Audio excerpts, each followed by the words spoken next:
On May 25th, the whole world watched George Floyd died under the knee of a white police officer. Ever since that day, the whole world has been going into riot.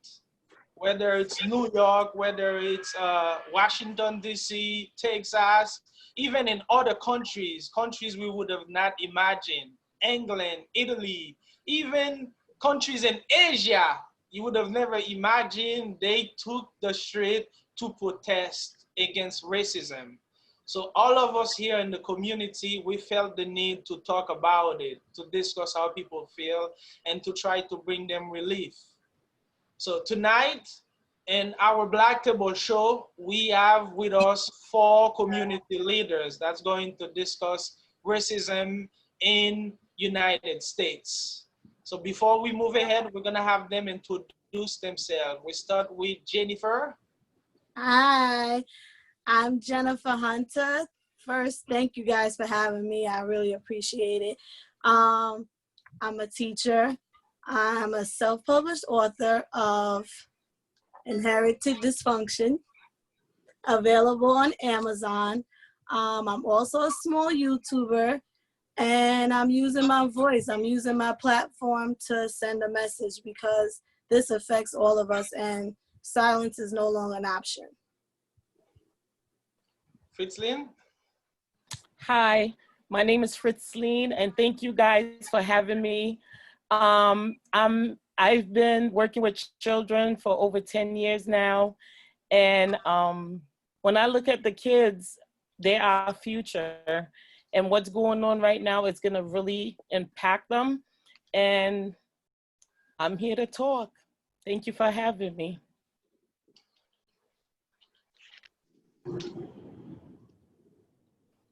Barbara. Hi, thank you for having me. My name is Barbara Francois. I am a graduate student at Adelphi University, and I am a community health worker as well. I found that this topic, this platform is really interesting, and I wanted to share my voice. So thank you. Ryan. All right, hi everybody. Thanks for having me back, guys. My name is Ryan Fields. I'm a therapist. I have a private practice. Also, I work at a community-based organization in a Strong Fathers program where I conduct parenting classes, anti-domestic and batterers accountability classes, and anger management, emotional intelligence. So thanks for having me back, as well as the issues that are going on currently. Hopefully get a good discussion out of it and some viewpoints. Good viewpoints. Valerie. No. Valerie's on mute. She's on mute. She's in the dark. But I'll cut this. Anyway, so tonight we have about 8 Black people here. In the protest, I think I've seen more white people than Black people. So I would like to know, guys, how did you feel when all of this thing happened? Did you have to talk to your children, to your brothers, sisters, mothers? How do you leave this event happening right there in our footstep? We're gonna start with Jennifer. When I first seen it, I actually watched it in the presence of my nephew, who's 13, and the look on his face was enough for me. And he looked at me and said, "Why are they doing that to him?" You know, and he was like, "I'm scared to go outside now." I said, "You don't have to be afraid. You just have to be smart. You have to know how to conduct yourself." And it was the most heinous thing I've seen on national television, to watch a man sit comfortably on another man for 8 minutes and 45 seconds.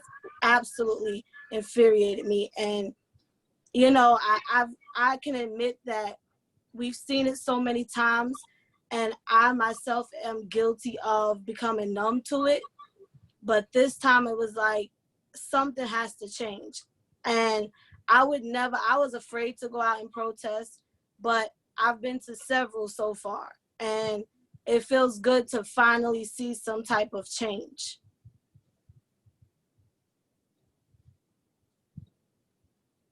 Okay, very good.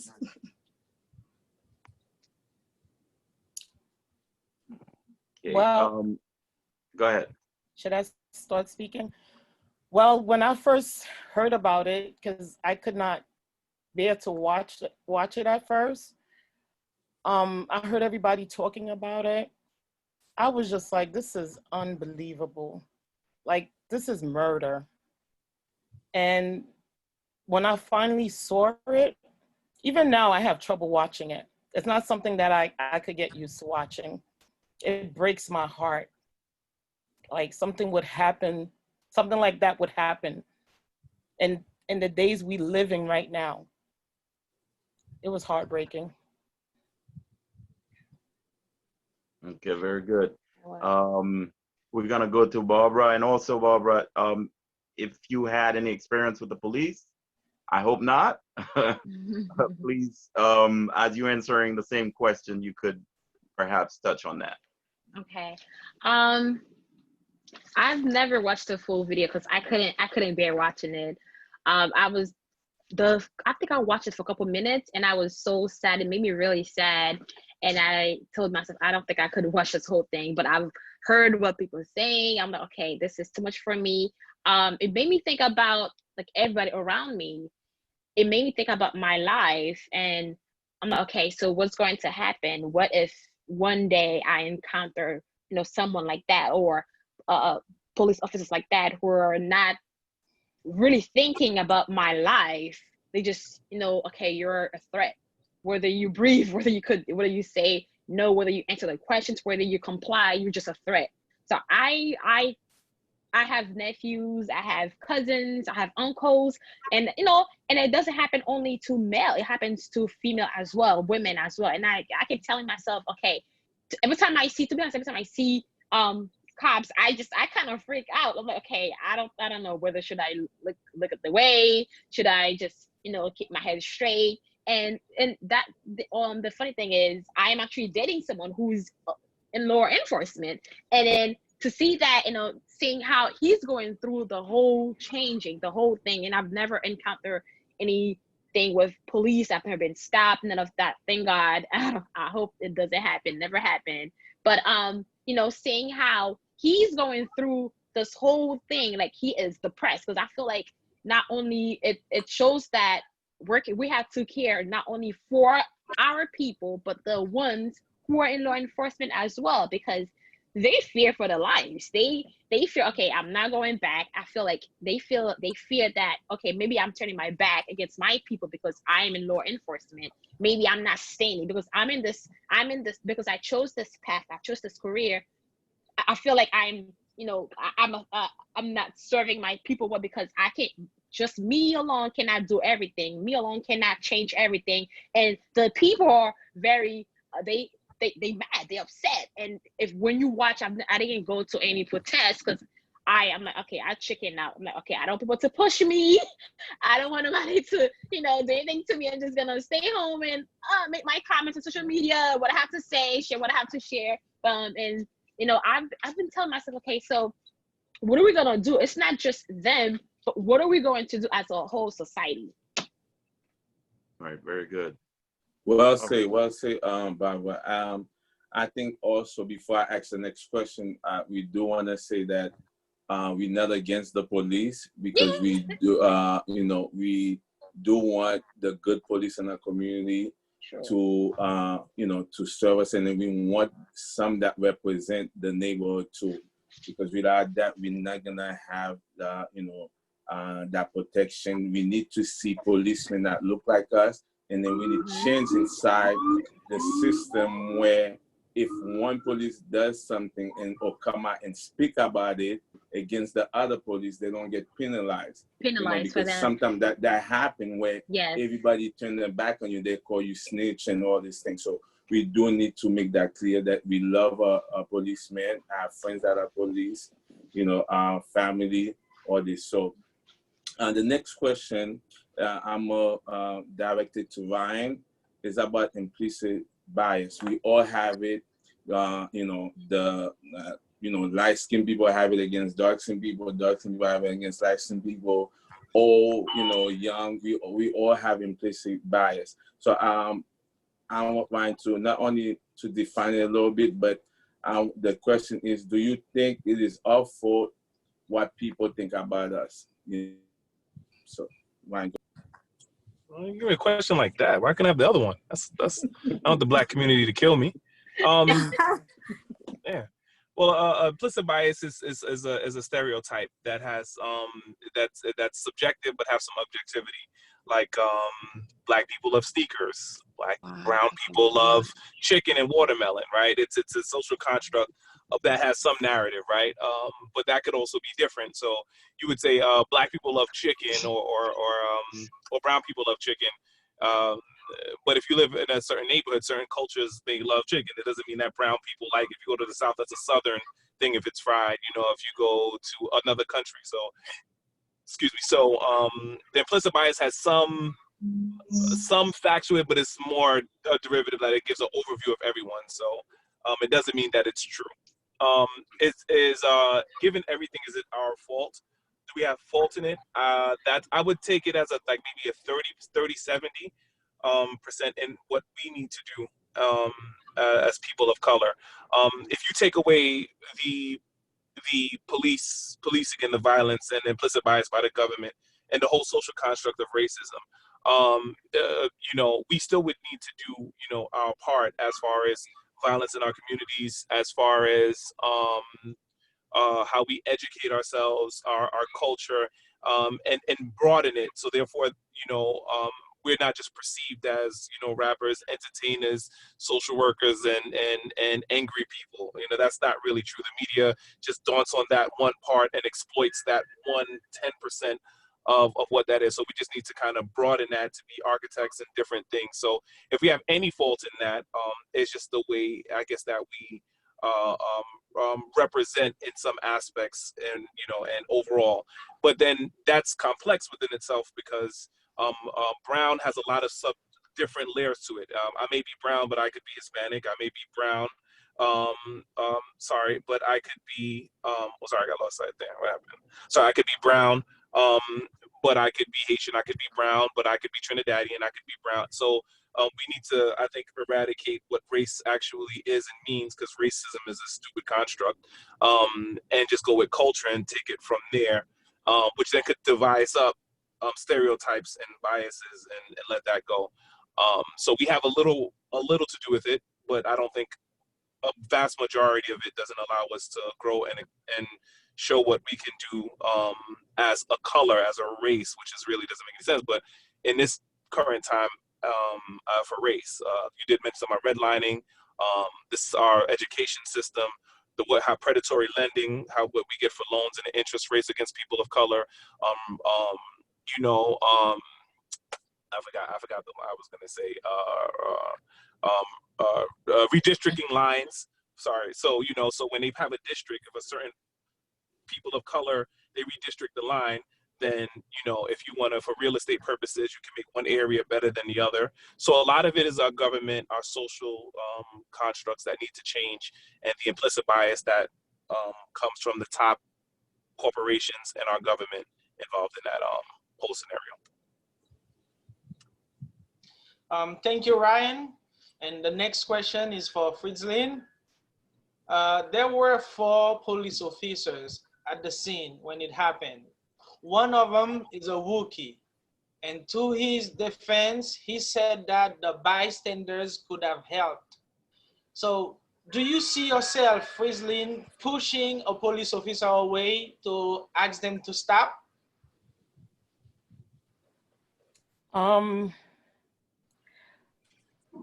I don't see myself doing it, but also I do see myself doing it, because when I'm in the street and I see people in need of, when they're in trouble and they need help, I usually run to the rescue.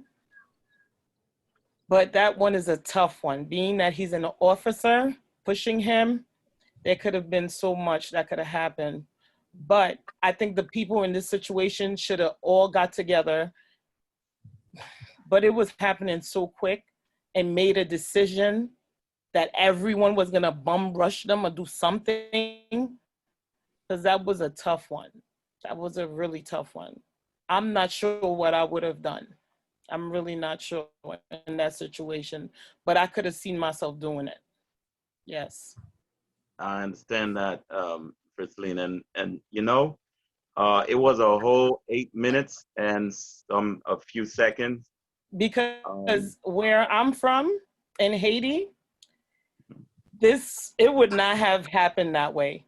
Well, It would not have happened that way. we understand that. They actually would have got, like, that man, that officer. It would have been on the stick. It would have been a different story. Well, that's and I the have point. a little bit of that in me, so I am Haitian. Indeed. So I have that in me. I understand, and it's probably what the same rage that's going through everybody's vein at that point. So the question here is, being that it is such a atrocity to watch something like that, why do you think? And the next question is for Jennifer, by the way. Why do you think this particular point, this particular event with George Floyd has ignited so much rage throughout the United States and also throughout the world? Because we've seen other stuff before. Why now? I say I've had this discussion many a times. And just to piggyback on what the last question was, what would you do? They should have done something. Like, I've heard the young lady, 17-year-old girl who was recording it, people were sending her death threats because they were like, you recorded it, you should have did something. If she had not recorded it, we would not have known anything that took place out there besides what those officers said, and it would have been a shut and closed situation. We would not be here today. We would not have 4 cops arrested. So I say that to say, I'm sorry, I got distracted by the last one. What was the question again? The question is, why is it that this time, and why the why rage? is this one so different? Yes, and going all over the world. I personally feel, listening to the mayor, I believe he was the mayor of Minneapolis, he said, you know, this wasn't a split decision of reaction. You know, a lot of the videos we've seen, there was some type of, not that any of those are justified, but we've seen some type of scuffle happening.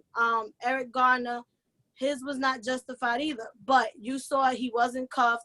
There was a little bit of a struggle happening. Some cops pull out their gun because they think someone's reaching out of fear or whatever. There was no split decision of just a bad reaction here. You had 8 minutes to think about what you were doing. 8 minutes to think, well, let me just get off of this man. Let me let him breathe for a second. Let's figure out how we could get this man in the car. You sat there comfortably for 8 minutes and the world seen it. And that was, I think that was enough to trigger an outrage. Like, enough is enough. That was straight up, in my opinion, cold-blooded murder. There was no justification for what you did to that man. There was nothing you can say that made all 4 of you in the right. 4 people can't take down 1 man. Y'all have mace, y'all have batons, y'all have tasers. None of those things became an option if there was a struggle, which we've never seen on camera. So I feel like that was enough to send the world in an outrage. It was murder. Yes, thank you very much.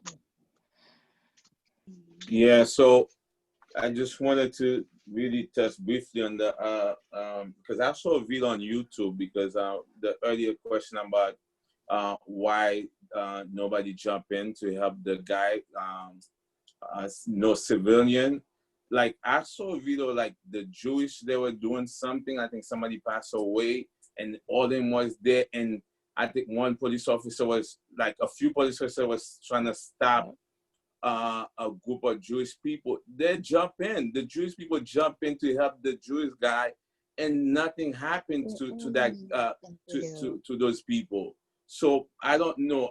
You know, for me, I would think that yeah, we might get shot if it's us coming to help somebody. Definitely will get shot. But they didn't do anything to the. They just arrested the guy at the end. But the people came to help him. They're like, "What you doing? We're gonna report you. We know your sergeant. We know." All. It was like a different thing. You know, I just wanted to add my 2 piece. But my question, I'm gonna go to Barbara. I mean, for me, I don't know. I'm thinking like if the Congress pass a bill for reparation, the question is if the Congress pass a bill for reparation, and what form of payment would you like it to be if you have that option? Money, free education for all, or acres of land? Because I don't know. For me, I feel like education for all will help us to get to a better place. But I don't know. What is your thought, Barbara? I also think education because a lot of us students are in deep debt because of school. We can't really do much because we have school loans and some people spend their whole lives like 30, 45 years paying student loans. So I think that this will be a very like a huge, it will be really helpful. But I also think money will also be good because when they give money, they will probably give them money to invest. They could invest in the corner. I'm sorry. Yeah, so money is also good for investment. So I say money, education, and land as well. So actually, education, money, and land. For everybody, people are debt free, money, so they could invest more jobs, more to invest in healthcare because we know we have the lowest healthcare, minorities. We have the lowest healthcare, so that would be good because we have to pay for. Not everybody could afford that, so we could invest money in healthcare, invest money in the schools, the high schools. Because there are some high schools where they have like 3 different one building that has like 3 different high schools over like 2,000 or 3,000 in one building. So I think this is huge too. So they could invest in those things, the community, like the railroad, the streets, build more supermarkets, more affordable housing. And I mean really affordable housing, not just you say it's affordable but we can't afford it and you can't get it. So, and I'm talking about a real affordable housing for the people who can afford it. Invest in the agencies who are helping the veterans, for example. DV, invest in all these things that we don't think about every day because we often see the big picture, but we don't really think about what's really happening. And the land, they could build, I'll say more prison for that too. They could build prisons for sure because some people are in prisons, but some people are not comfortable because like I said, I work with people who are formerly incarcerated, and they explain how they used to live in prison. Depends where they were imprisoned. So I think prison will be a good thing too. So I know depends on the crime because we're gonna argue the crime, but at the end of the day they're human as well. So we want to prepare them for when they coming out the community, so they could better integrate in the community. I think that's what we should do. Great. I just wanted to clarify a little bit. So the whole thing is like they will give you the money to you directly, and then sometime we probably will spend the money real fast. And I'm thinking education will help long term, for you to earn more money.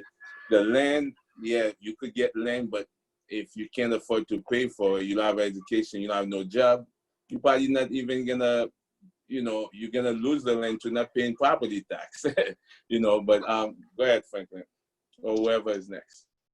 My next question is gonna be for Ryan, and I'm going back to the 4 police officers again, and all 4 of them were indicted.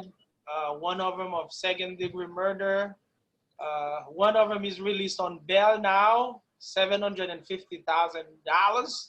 So you have to admit that they get paid well. My question to Ryan is, are you satisfied with the outcome so far, or do you expect more? Do you want them to go straight to jail without even a judgment? So are you satisfied so far with the outcome? I'm definitely satisfied with an indictment. Indictment is so hard, especially against law enforcement. It's close to impossible. Even when we have footage, whether if we have witnesses or a jury of our peers, it's so hard to have that. So an indictment is the first step in the first way. Am I satisfied with it overall? I think, that's what I'm saying. We need to do more. And keep the pressure on. I think sometimes we feel suffice with one thing, but because this has opened the floodgate for a lot of social change, a lot of legislation that can be passed.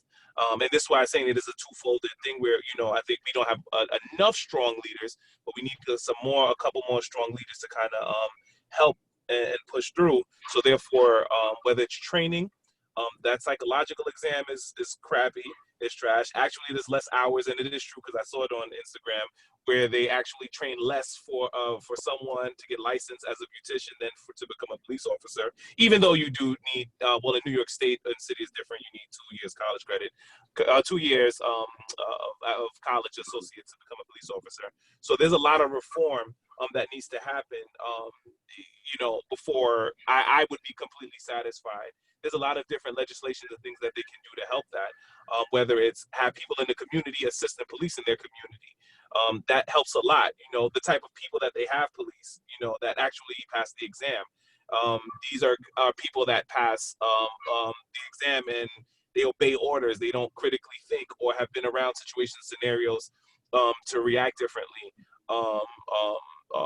Racial bias exams that'll kind of help to kind of see where the implicit biases are, to help with that. So therefore, this just doesn't happen again.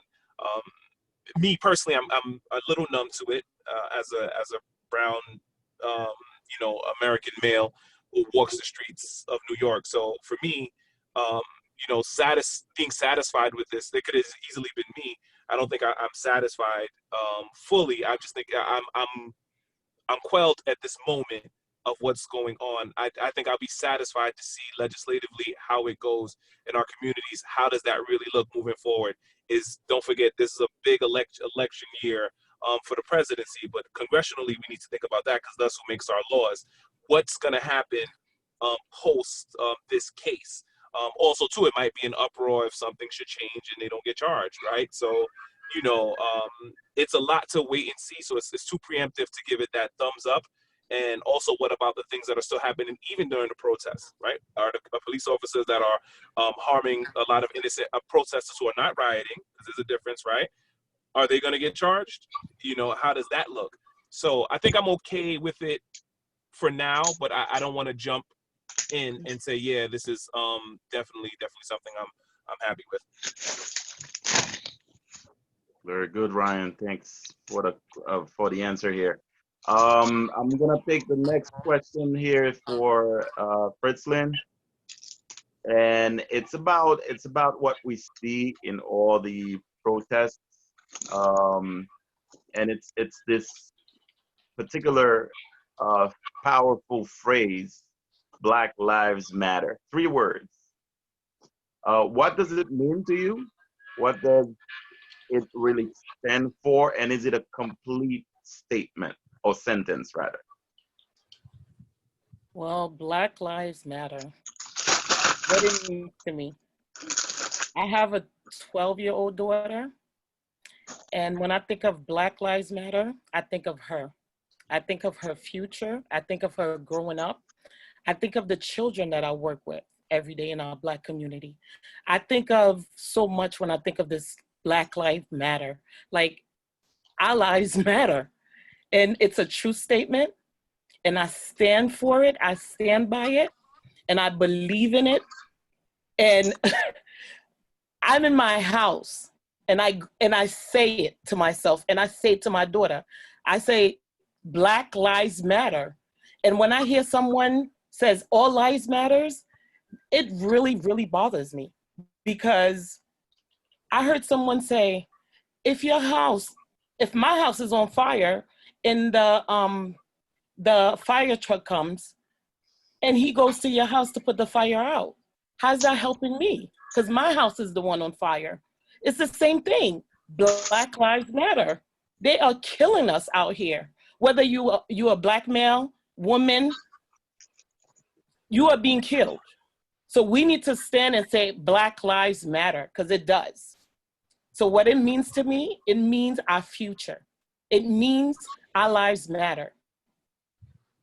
And it's like a mantra where you are, it gives you power, and it reassures you when you repeat it as much as you can, that someone somewhere will hear it, listen to it, and respond favorably to the Black lives, indeed. Absolutely. Very Can I good. Yes. piggyback on that?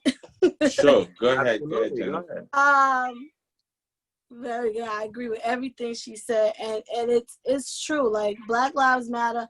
Like I said, before this happened, I was numb to these police brutality. You hear it, it's just like, okay, we know they're gonna get off, whatever. But this time, it just felt different. And this is the first time I ever protested anything in my life, and I instantly started to cry when I heard them chanting Black Lives Matter, Black Lives Matter. And it was just like, that means, like, we want respect. We want, you're lucky, all we want is equality and not revenge. You understand what I'm saying? Like, Indeed. all we want is to be treated the same. Like, black men, what really made me go out there is listening to my dad tell me his interactions with the police and the things that they've done to him. I personally have never experienced anything with the cops, but hearing what my father went through, it was like, I have to march for him. I have to march for my nephews. I have to scream, your life matters too. And black men, and it's not just black men, like we said, and also a lot of black women are dying in childbirth. A lot of black women, and nobody's wants to really talk about that, but that's a big thing too. And I actually heard a doctor, I don't know what video I was watching, and he said so many of them are dying because when they come in and they're telling the doctor, this is hurting, something don't feel right. Oh, we're overreacting. They don't want to hear it. They're ignoring it. And next thing you know, you're dying during childbirth and you're a completely healthy person, because that doctor didn't want to take you serious because of the color of your skin. Mm-hmm. So when we say Black Lives Matter, that just means, yes, we need help right now. That's not saying your life doesn't matter. Everybody matters, of course. And then I hear people say Blue Lives Matter, and I mean this with no disrespect to any of you who know someone, but at the end of the day, that color is a uniform. Correct. That's a career that you choose. We didn't choose to be black. We can't take this off at the end of the day. You can take that uniform off at the end of the day. And if you're a black person as a cop, you still, I don't want to use the N-word, but when you take that uniform off, you're just another N-word to the rest of them. And they have to understand that. I know they live by a code, but you black first. You're black first before you put that uniform on. Absolutely. And you black after, indeed. After, that's right. When you retire, you're going to die black. That's it. That's true. That's true. It's such a great, I guess, question. I think we should hear everybody on the panel on that. Ryan, you want to jump in on this?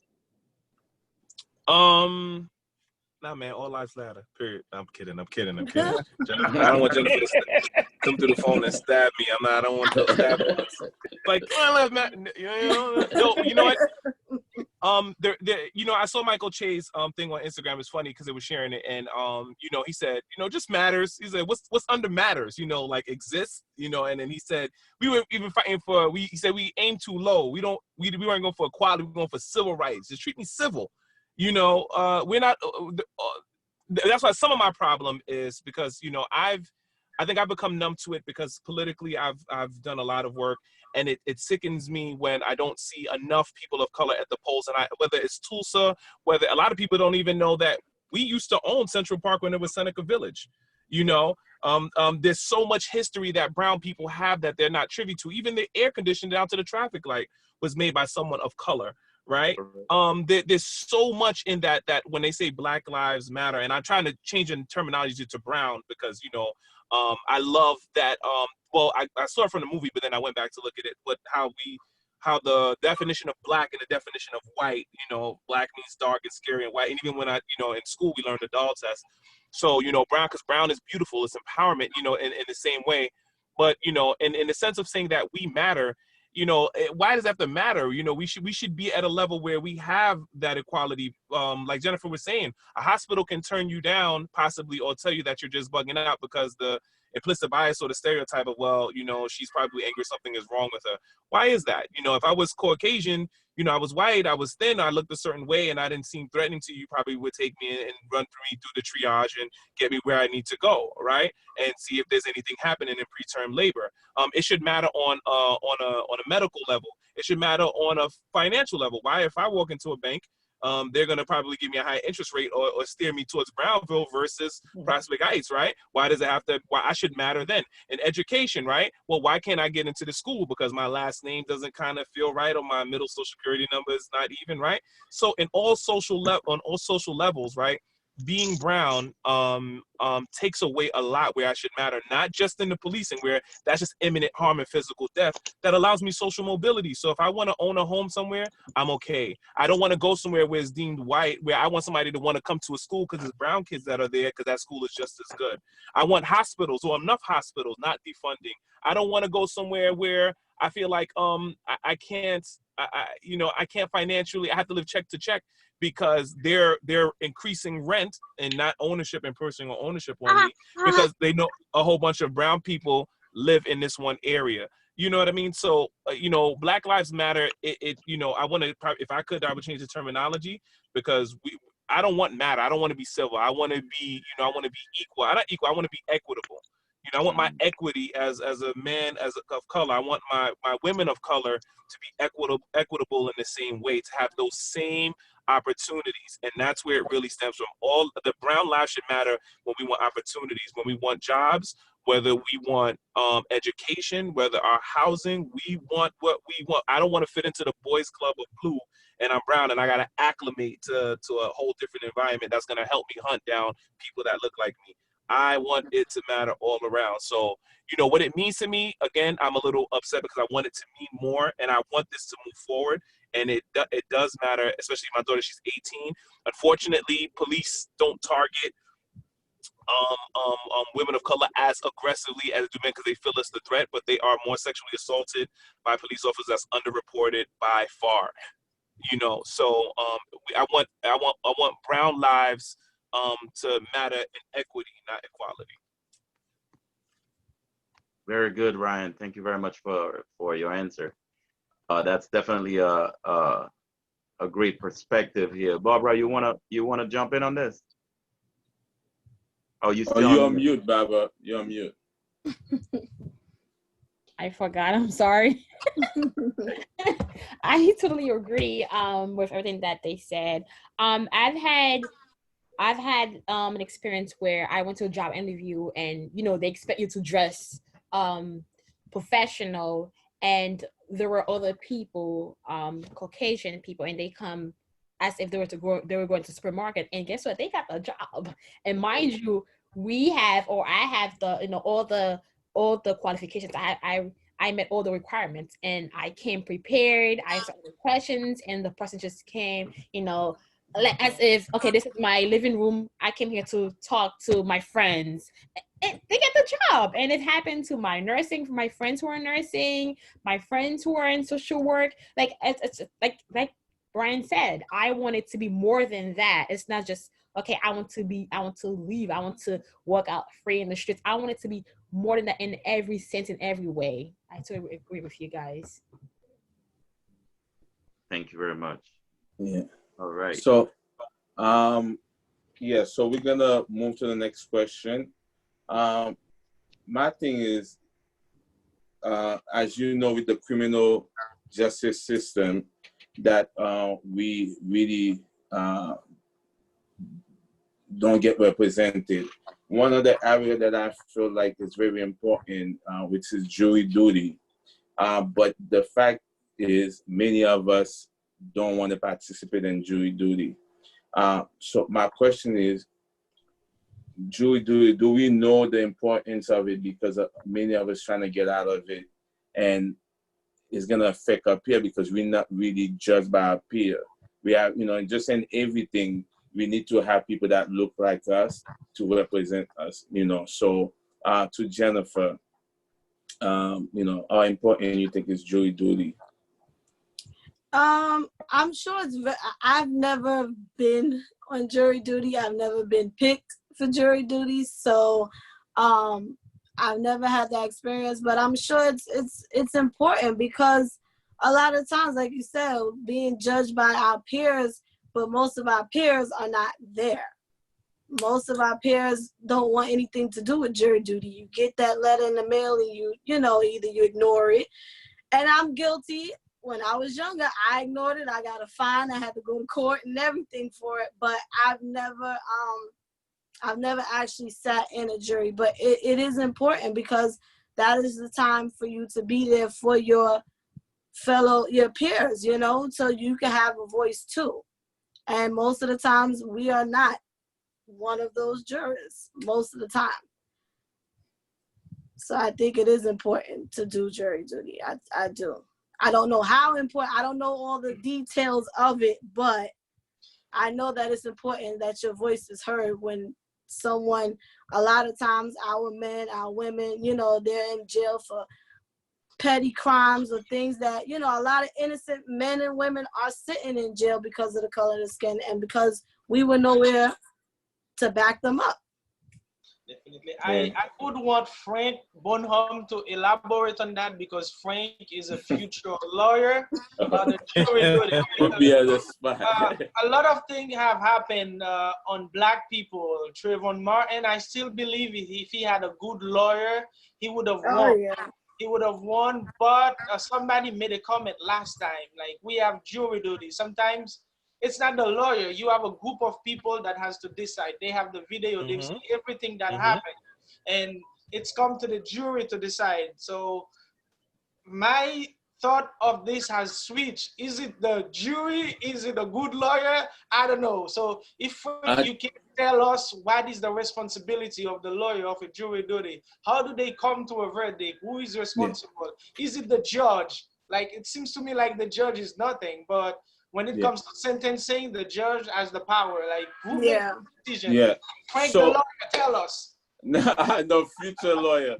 But as you know, that there are cases that are being judged by the judge, and there's cases that you could elect to be judged by the jury. But I was watching this good movie. I think Franklin mentioned it last week, Just Mercy. And I'm also reading the book where he talk about the fact that many lawyers, like the opposite lawyer, whenever there's not even the lawyer, but the prosecutor, right? Whenever there's a Black defendant, they're trying not to have Black jury, even though the law say is required for to be judged by the jury of your peer.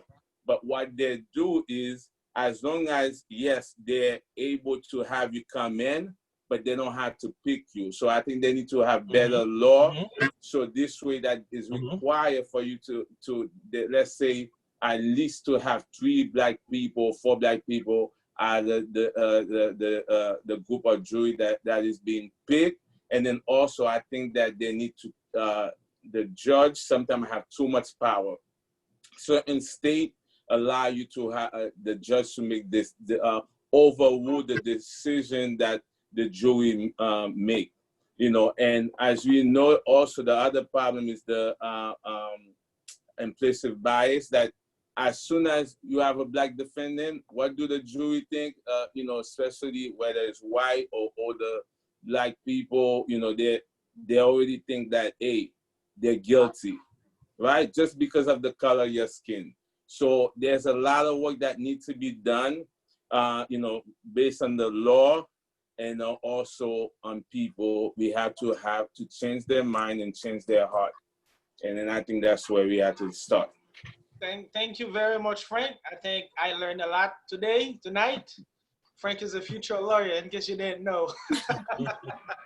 You know, I sorry, I did want to say something about jury duty, because I did do it. All right, I did do it once. Lord, I think everybody tries to get out of it, but unfortunately, we're the minority versus majority as a race. But even when I went and there was some people of our peers, sometimes it doesn't work out that way, man. There's some guys that's like, he's guilty. I'm like, what? We didn't even hear. It's like, yeah, let's just do it and go home. I'm like, oh my God, why don't we just deliberate in here? And they're like, nah, he's guilty. I gotta go home. And it was like 7 black people, and I was like, wow, he's, so they're like, nah, he looks like he did it. Let's just go home, Wow. So sometimes, and also too, you have to look at which states you're in, and if they're conservative, because if you have older people that are conservative that believe in different views, you never know how that might turn out. So if you get 5 brown people, but they're not liberal or possibly democratic, that might look at you a little bit differently, that might change the view too. So jury duty just don't base it just on race sometimes, because I'm telling you, it was 12 or 14 of us, and 7 or 8 of us was black, and like 6 of them were like, yeah, he did it, he's guilty. I was like, God damn, like, you're not even gonna listen? You're like, nah, it's 3 o'clock, let's get out of here. So I think that plays a huge part sometimes too. Wow. Yeah, I just wanted to add to what Ryan said. The other part of it that people want to go home, they don't get paid enough. Sometimes they only give you $40 a day. Mm-hmm. I think sometimes because they're not getting paid, they should have a way where they give the person or the jury at least what they're getting paid from their job. They need to reform that law, because many people are like, damn, I'm only getting $40. Shit, I don't have time for this. Mm-hmm. Another comment I've heard I want us to discuss about, I think that's going to be up to Barbara. It's the way we deal with the police officers. When they pulled us over, when we deal with us, some people argue that the way we behave, the way we talk to them could make the difference whether or not you go to jail or they treat you differently.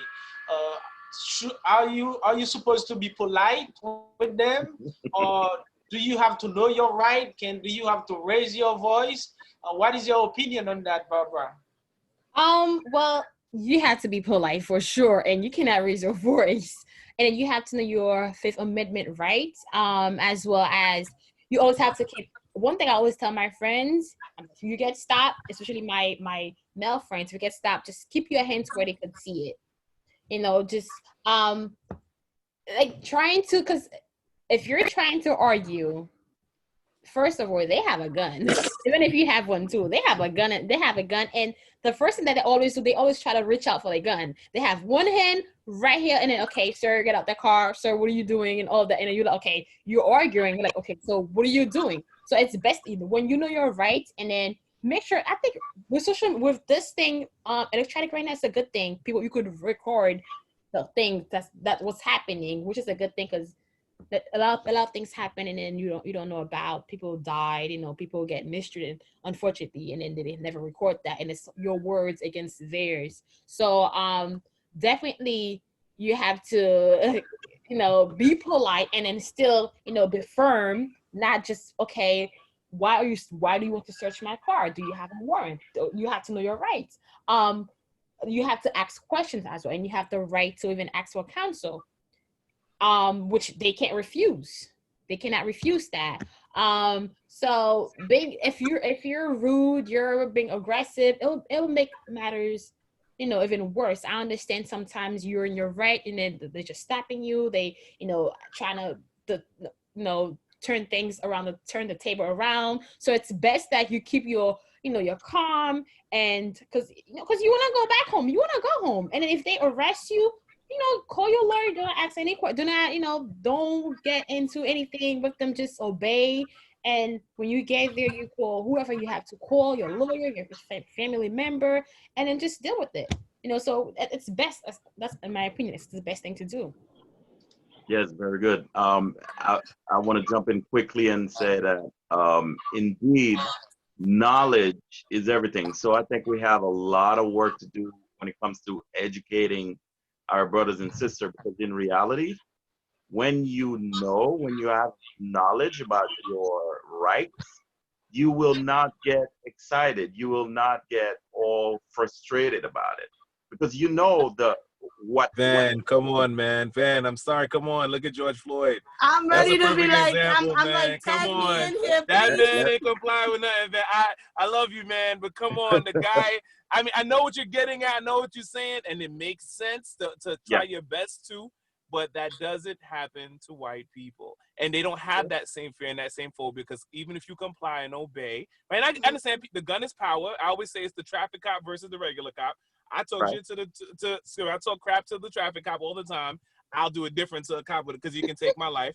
But the difference is that we know how to comply to certain degrees, but being compliant, like I agree, I don't believe I should be, talking to somebody. That's just, it doesn't make any sense. I agree with that portion of the interaction being peaceful. But the reality is, even if you're compliant, unfortunately, if you're a male, because your stature is bigger and you can take them, right?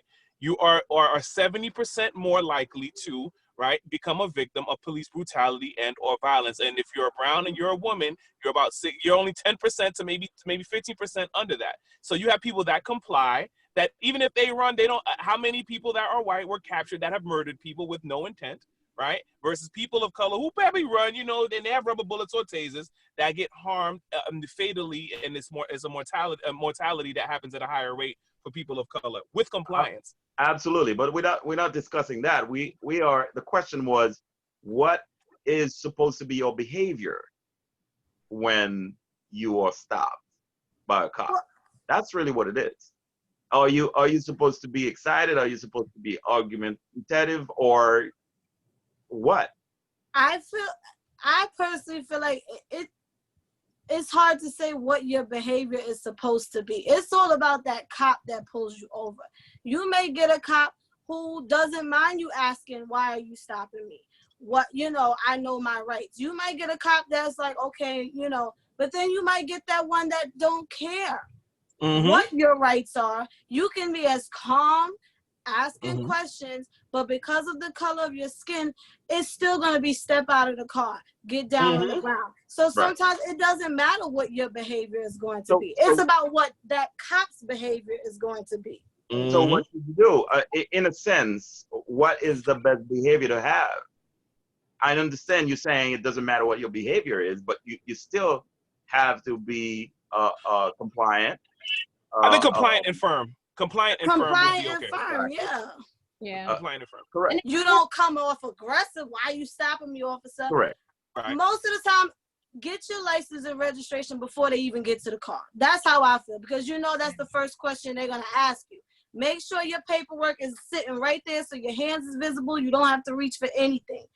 Then, okay, officer, why are you stopping me? Yes, keep calm, but be firm. You don't have to just yes them the whole time. Like, they're not your master, but you do have that fear because they have a gun. They can take your life, but it's all about that cop's behavior.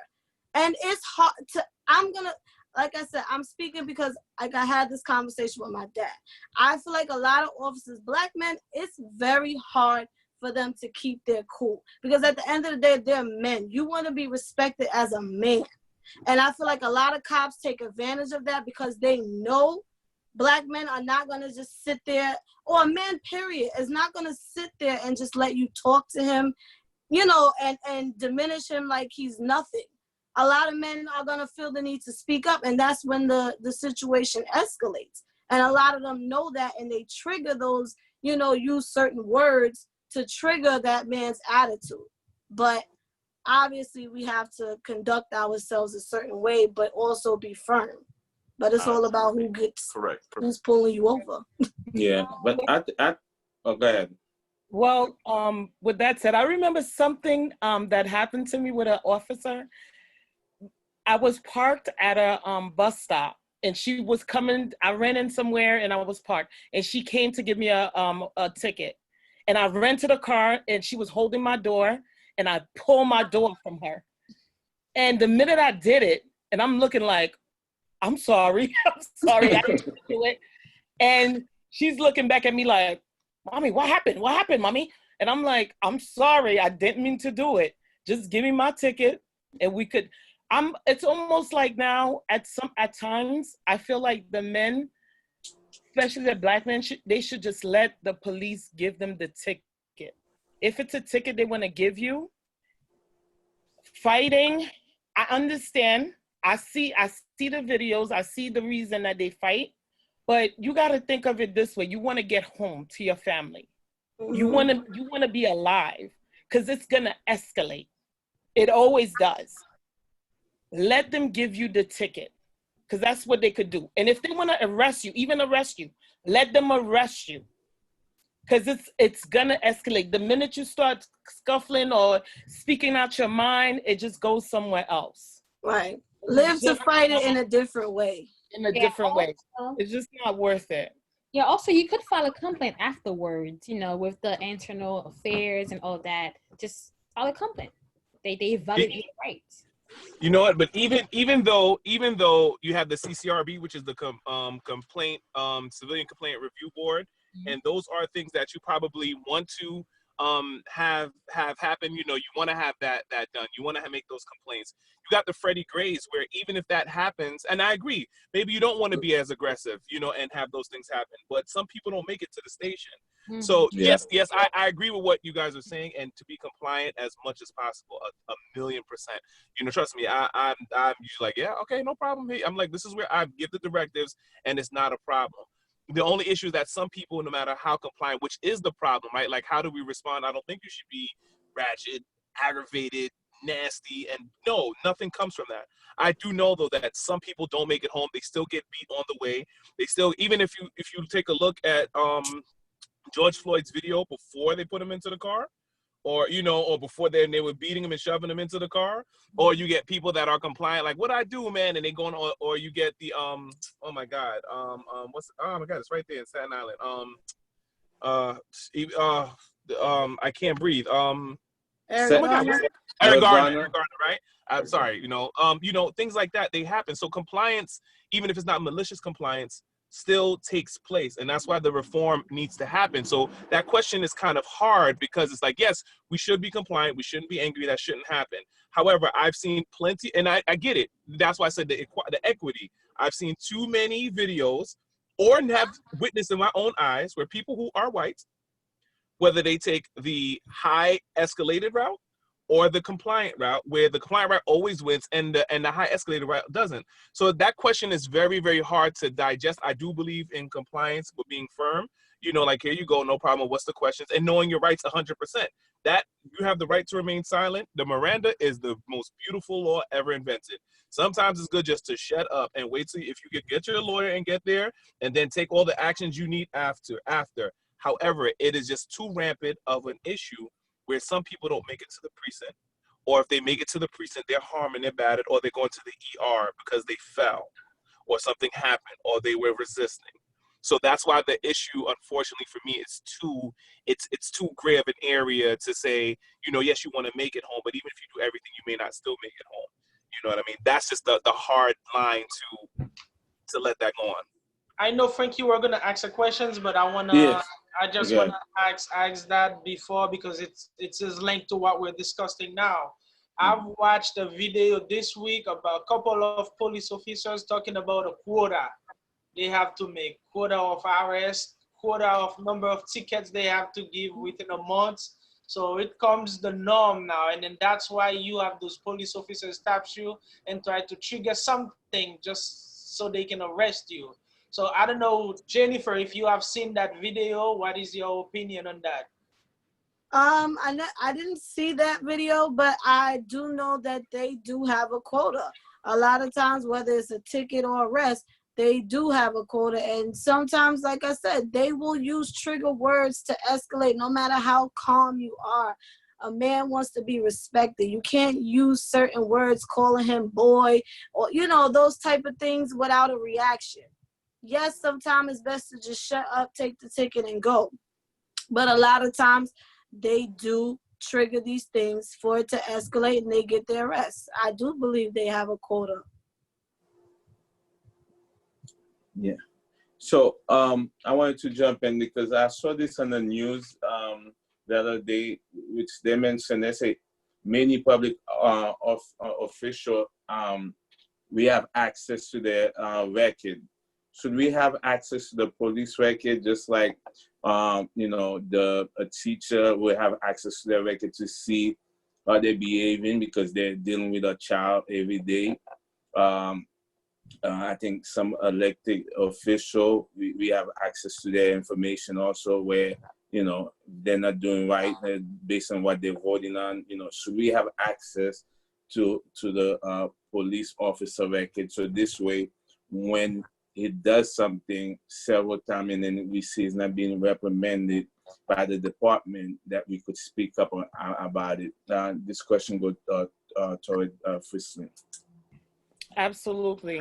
I say we should have access to their records because that way we could hold them accountable. Like, this is something, if it's something that keeps happening, there's a reason. If this person is having the same issue over and over again, there's a reason. Like, we can look at the records and see what it says. And even the reason the records too, it could help them get help. Because no one is perfect. Like, these officers, seriously, they're not perfect. They've seen a lot is going on. Besides the ones that are plain racist, they need help. Like, they need more support probably, because it's a hard job. But I absolutely think we should have access to the records. Because if we have access to other, like, teachers and so on, records, we need to have access to their records. Because what they're doing is very big in the community. Mm-hmm. Absolutely, and they are a public servant, so we definitely need to have access to their record.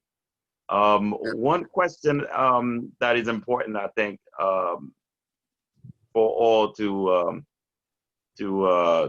speak of is about racism in America. This is the title of the show, of course.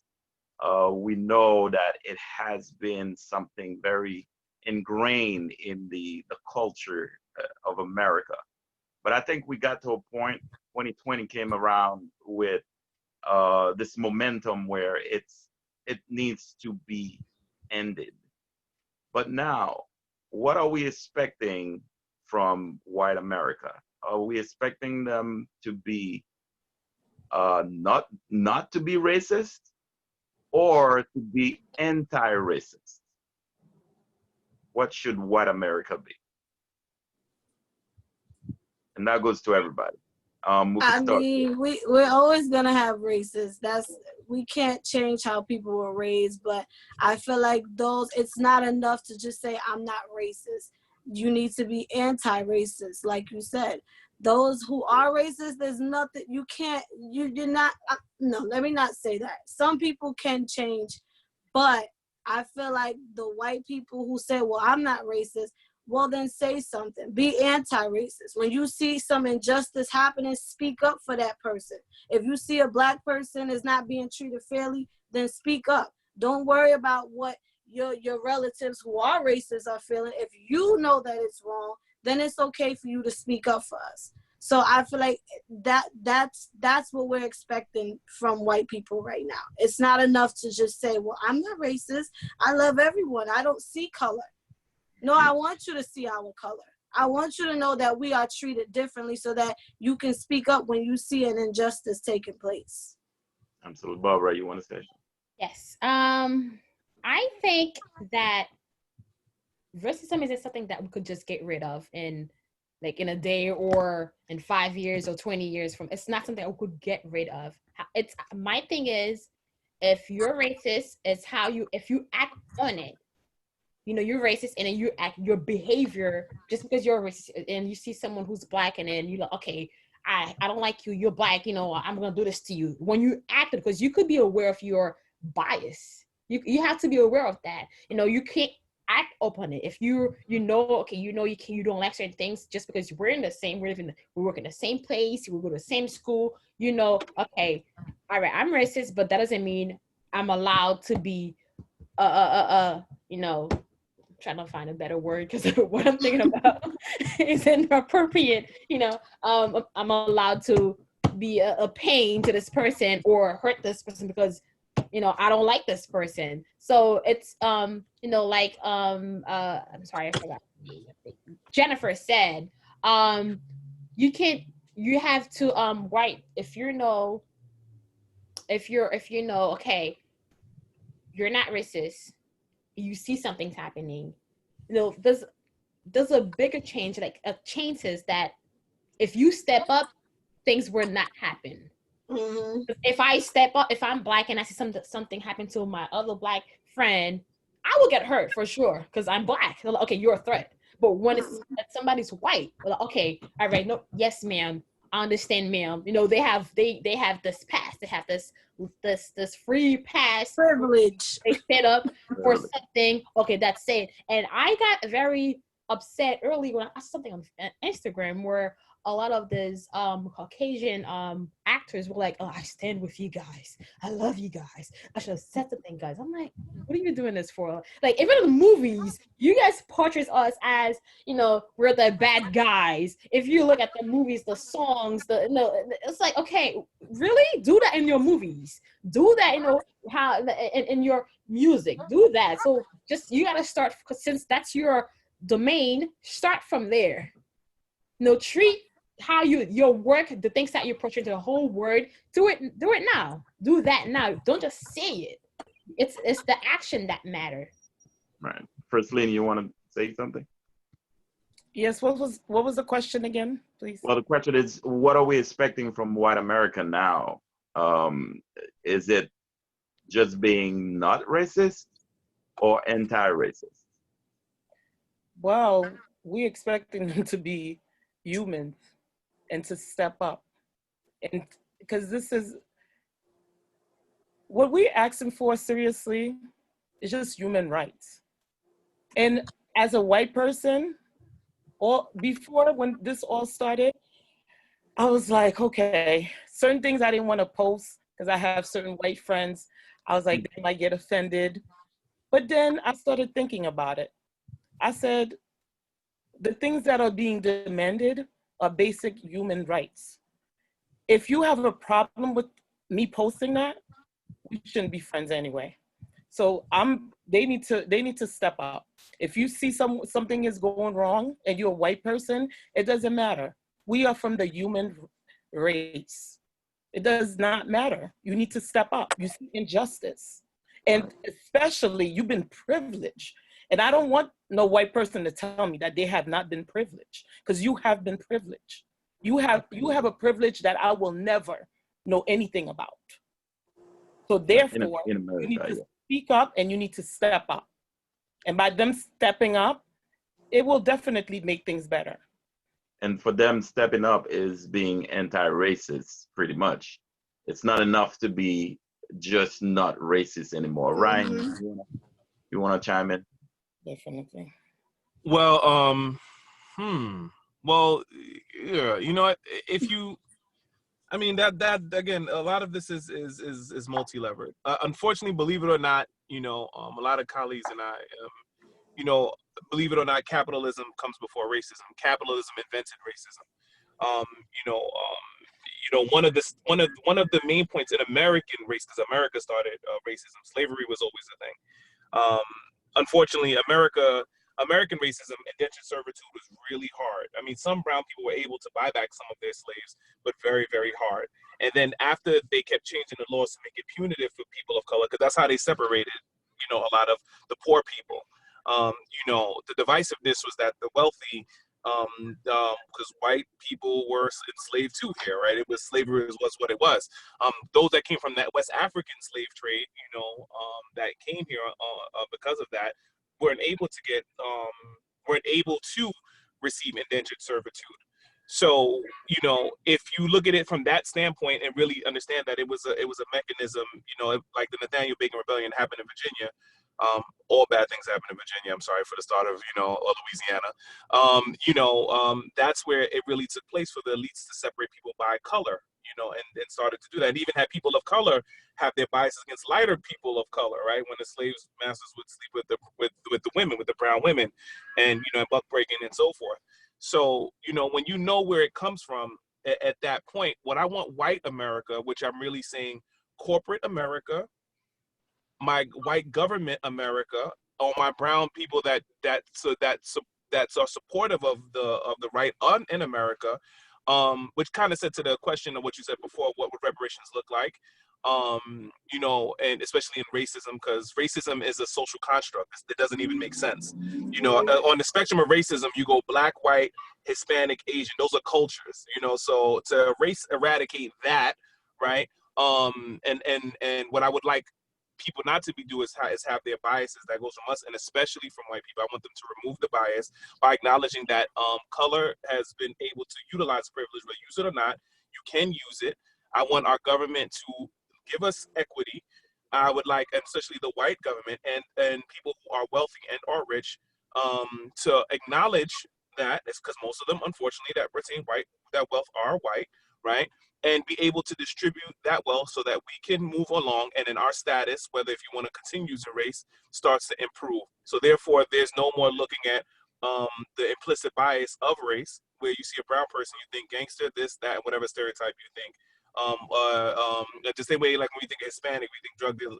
I don't want that stereotype anymore. So in order for that to happen, I want my white government officials who are non-liberal, non-socialist, non-democratic, right? I don't care if you're Republican, but you have some views, to start from taking it off of forms. Why I got to put if I'm black, take that off. 2, acknowledging in social media and understand that there's an issue, that if we go somewhere else, that there's an issue here that other people have, and let's try to debunk that and take that away. 3, I want the wealthy whites to start distributing wealth to the mid-class brown and distribute it further down, so therefore we can have some mobility in our lives to make sure that our class of people can start to identify by culture rather than color. So that's where I stand on, where I want white America, or really my government, or really my people who lobby for them as well, who are on that left, or for wealthy corporations to do for me and people of color. Yeah. So we are That's the thing. Yeah. Yeah, so I'm gonna go with Frank Books, and then last thought, so we can wrap it up. So you can, Frank, you can take over. Go ahead. Yes. So this is the best part of the show. Before, previously, I used to just ask for everyone in the panel to recommend a book, but now I'm also adding, you could add a book. I mean, you could recommend a book or a movie, but I'm gonna start first. A book or movie that had to do with what the topic is about. So the movie that I want to recommend is called The Best of Enemy. It's a movie that about a white man, racist man that spoke out and against racism. And you gotta watch the movie. It's pretty good. They almost burned down his business.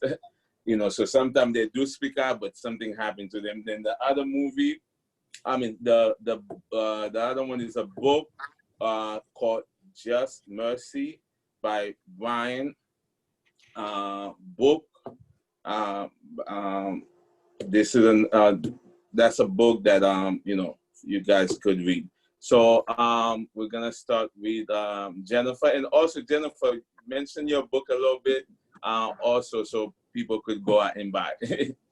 Yeah, I was gonna say, even though my book has nothing to do with, well, it does, because it's all about breaking the cycle. It's Inherited Dysfunction, available on Amazon. You could also hit me up on Instagram, inherited_dysfunction, if you want a copy.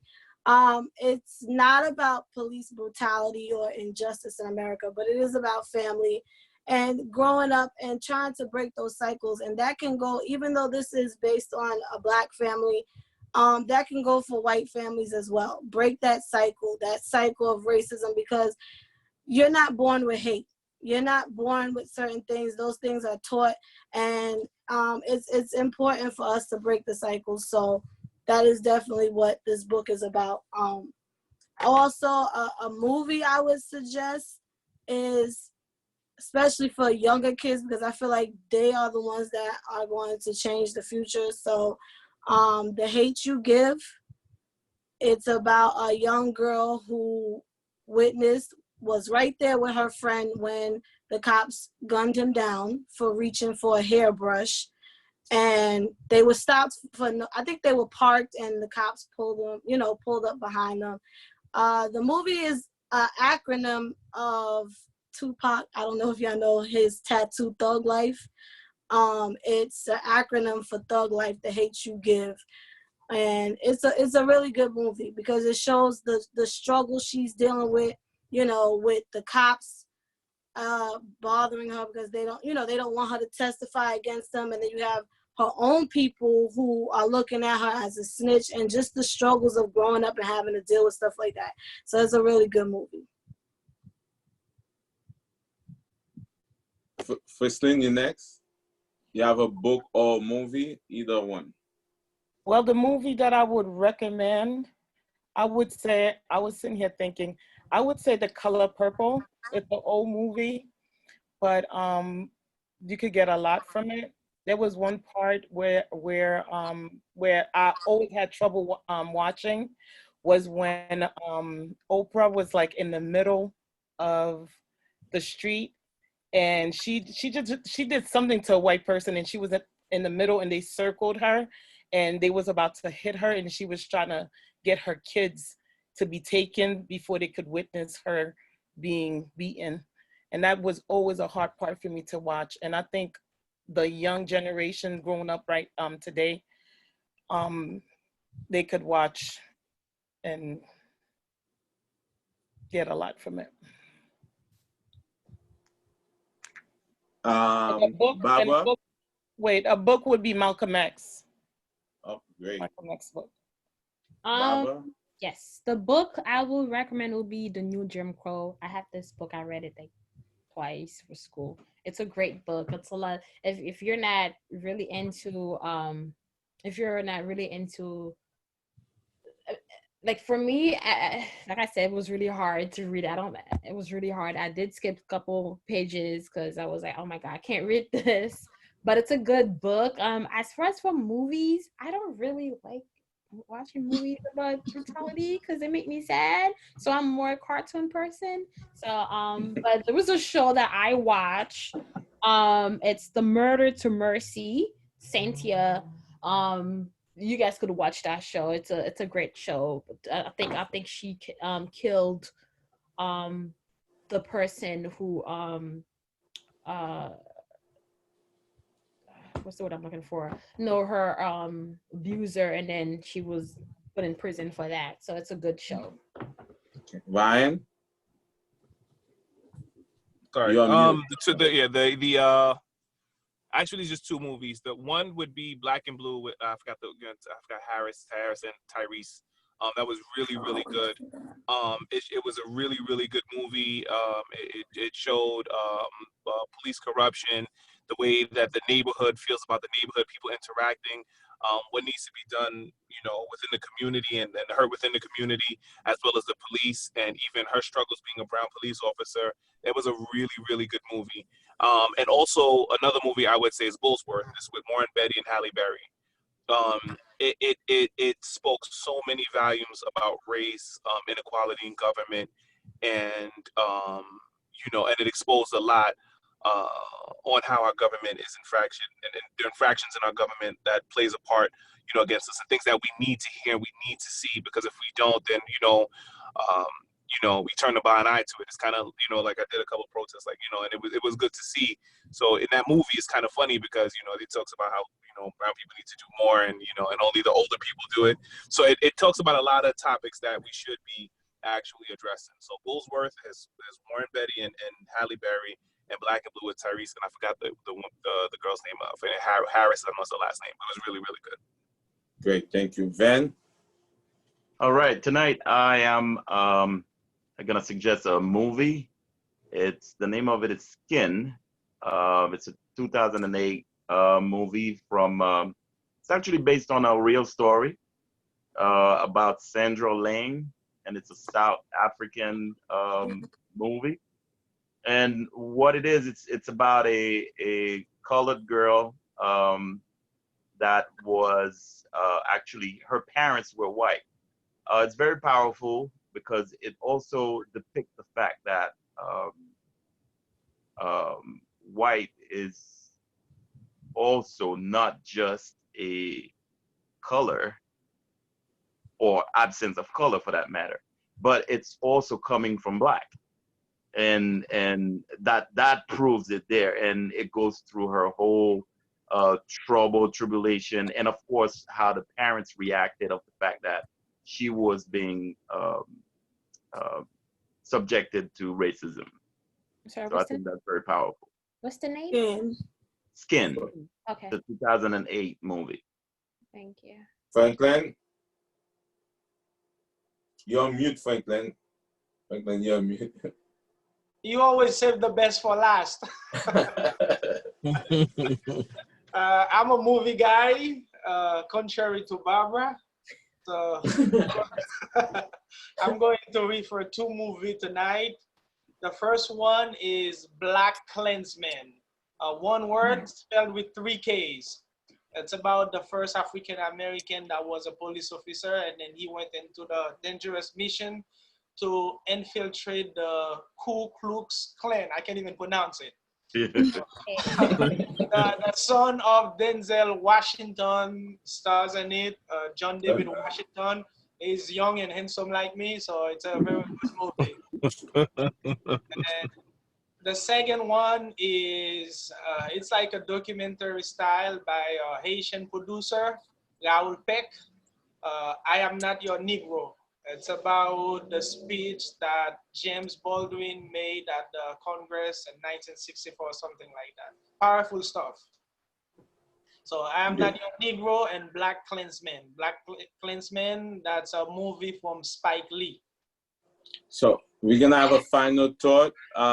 Very 30-second, guys. We don't want to lie. Just your final 10 thought. seconds. What is it? 10 seconds. 10 seconds. So we're gonna start with Ryan. Final thought. Final thought is Brown Lives Matter. Let's do more politically. Let's do more groundwork in our communities. Let's keep the fight going. Let's have better leadership on a political level, on a social cultural level. Let's really push the envelope on this one, and let's not let the votes fall behind. Just not the presidency, but Congress, and let's also do more in our communities. Amen. Frislin, 30 seconds. If you can't fly, then run. If you can't run, then walk. If you can't walk, then crawl. But whatever you do, keep moving. Amen. Yeah. Like power. Barbara. Barbara. Well, she took it away. Let's do better. I think we should do better as a community, not just us, but everyone. Let's support one another. Let's stand for one another. Let's educate ourselves, because that's important. We have to educate ourselves. And Black Lives Matter, I guess.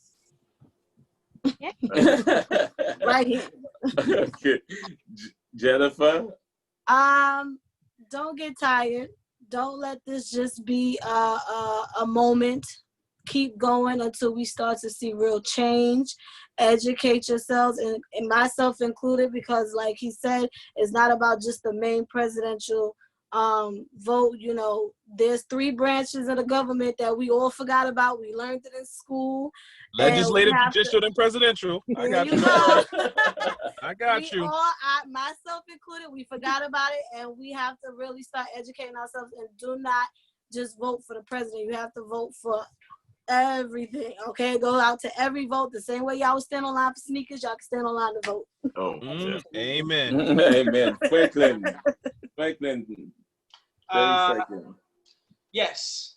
Go on our Facebook page and then like Black Wallet at Black Wallet Inc. YouTube. You can like it too, share our shows. And my final message is COVID-19 is still around. Protect yourself. Yes. Mr. Venn. Well, final word is, and I'm gonna pick up where Fritzline said, keep moving. And I'm gonna say something, keep the pressure. Anybody and everybody that hasn't been out to protest, I am calling on everyone to come out. Listen, this is serious. This is now the moment. Keep the momentum going. Come out, come out, come out. Even if you don't know who's who's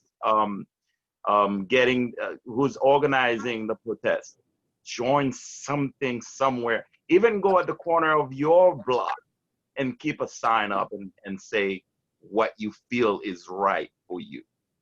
If we continue, we will invite everybody to do it, and we will keep the pressure on. That's what we need right now. So my final thought, which is something that, you know, which had affected everybody, you know, they always say, remember 9/11? I'm going to say, remember the name. Yeah. Starting with George Floyd and many others that were killed. And it's just, right now we're just speaking about George Floyd, but we have to remember the other name that was before him. So let's not forget, because that's what brought us here together to talk about this topic.